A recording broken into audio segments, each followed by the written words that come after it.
ಎಲ್ರಿಗೂ ನಮಸ್ಕಾರ. ನಾನು ನಿಮ್ಮ ಧ್ರುವ ಸರ್ಜಾ. ಹೌದು, ನಾನು ಮಾರ್ಟಿನ್ ಪ್ರಮೋಷನಲ್ಲಿ ಇದ್ದೇನೆ. ಬಟ್ ಮಾರ್ಟಿನ್ ಅನ್ನ ಒಂದು ನಿಮಿಷ ಪಕ್ಕಕ್ಕೆ ಇಟ್ಬಿಡೋಣ. ಇವತ್ತು ವಿಡಿಯೋ ಮಾಡ್ತಿರೋ ಉದ್ದೇಶ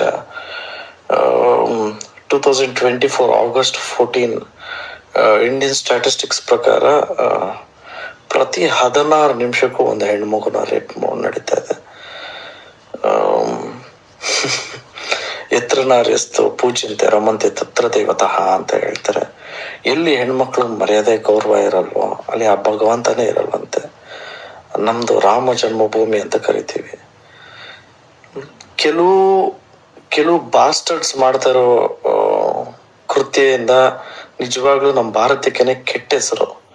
ಹೆಣ್ಮಕ್ಳಿಗೆ ಮಾತ್ರ ಹೀಗಿರಿ ಆಗಿರಿ, ಹಿಂಗೆ ಬಟ್ಟೆ ಹಾಕೊಬೇಕು, ಇದನ್ನೇ ಮಾಡ್ಬೇಕು ಅದನ್ನೇ ಮಾಡ್ಬೇಕು ಅಂತ ಹೇಳೋದಕ್ಕಿಂತ ಒಬ್ಬ ಹುಡುಗನ್ನ ರೇಸ್ ಮಾಡ್ಬೇಕು ಅಂದ್ರೆ ಗಂಡು ಮಕ್ಳಿಗೂ 3 ಕಂಪಲ್ಸರಿ ವಿಷಯ ಹೇಳ್ಕೊಡ್ಲೇಬೇಕು.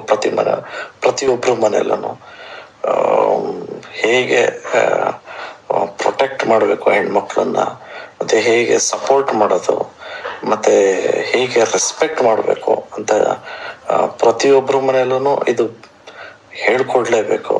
ಇಂಥ ರೇಪಿಸ್ಟ್ಗಳಿಗೆ ನಿಜವಾಗ್ಲೂ ಅವ್ರು ಸಿಕ್ಕಿ ಕಾನೂನು ರೀತಿ ಶಿಕ್ಷೆ ಆಗ್ಲಿ ಅಂತ ನಾವು ಭಗವಂತನ ಕೇಳ್ಕೊಂತೀವಿ. ಬಟ್ ಅವ್ರಿಗೆ ಯಾವುದೇ ರೀತಿ ಶಿಕ್ಷೆ ಕೊಟ್ರು ಆ ಸ್ಯಾಟಿಸ್ಫ್ಯಾಕ್ಷನ್ ಅನ್ನೋದು ಆಗೋದೇ ಇಲ್ಲ. ಇಂಥ ನನ್ನ ಮಕ್ಕಳನ್ನ ನಿಜವಾಗ್ಲೂ ನಡು ರಸ್ತೆ ನಿಲ್ಲಿಸಿ ಜೀವಂತವಾಗಿ ಸುಟ್ಟಾಕ್ಬಿಟ್ರು ಅದು ಆದ್ರೂ ಸ್ಯಾಟಿಸ್ಫೈ ಆಗಲ್ಲ.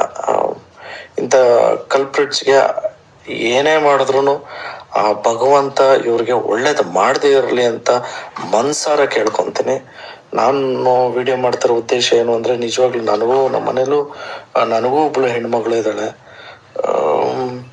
ಅನ್ಯಾಯ ಆಗಿದೆ, ಯಾರೋ ಮನೆಗೆ ಅನ್ಯಾಯ ಆಗಿದೆ ಅಂದಾಗ ನಿಜವಾಗ್ಲೂ ಅವ್ರ ಜೊತೆ ನಾವು ಇವಾಗ ಇರಬೇಕು. ದಯವಿಟ್ಟು ಎಲ್ಲರೂ ಧ್ವನಿ ಎತ್ತಿ let us ask for justice. It is time to change India. ನಾವೆಲ್ಲ ಒಂದಾಗಬೇಕು. ಜಯ.